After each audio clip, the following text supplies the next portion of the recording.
और यथार्थ का बोध हो जाने पर फिर कुछ शेष ही नहीं रहता है।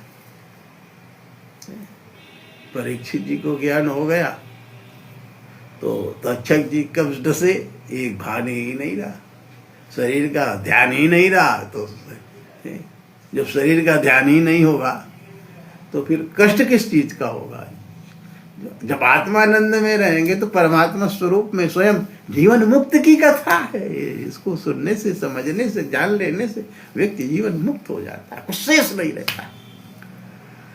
ये सारा संसार भ्रम और स्वप्न के समान दिखाई देता है। ये शास्त्र ये है बच्चों, विभूति इसमें, और बस वाणी की विभूति नहीं है, इसमें परमार्थ है, पुरुषार्थ है, यथार्थ है, ज्ञान है। ये सब यथार्थ रूप है। और जो इसको जान लेता है फिर जान लेता है, वो तत्स्वरूप हो जाता है। जानने के बाद सारा ज्ञान तो है, इसमें यथार्थ है।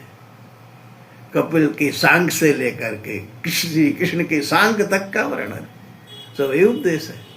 ये कथा कौन सुना रहा है? परीक्षित जी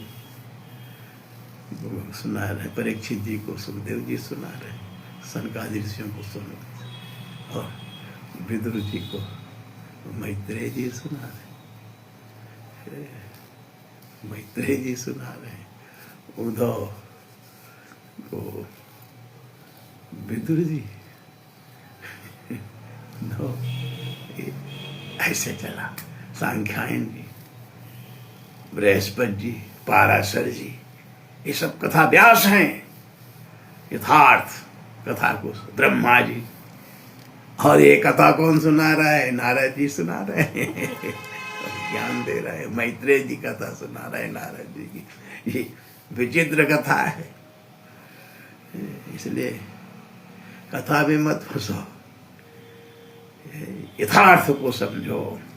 और यथार्थ का जब बोध होगा तभी परमानंद की अनुभूति होगी और स्वयं मुक्त हो जाओगे, कष्ट का अनुभव नहीं होगा। इसलिए प्रयास करके भागवती वार्ता और विद्वानों का संग करो। भागवत सुनो, पढ़ो, अध्ययन करो, गीता पुस्तक ले आओ, पढ़ो उसको। नहीं जान भी नहीं पाओगे भागवत क्या, श्रीमद् भागवत पुराण क्या है क्या, बस सुनते रहोगे तो यही सुनते रहोगे, नाचना गाना बजाना, यही भागवत है। इससे मुक्ति नहीं होती, संतुष्टि भले मिल जाती है, दिखावे की वस्तु नहीं। यथार्थ बोध तभी होगा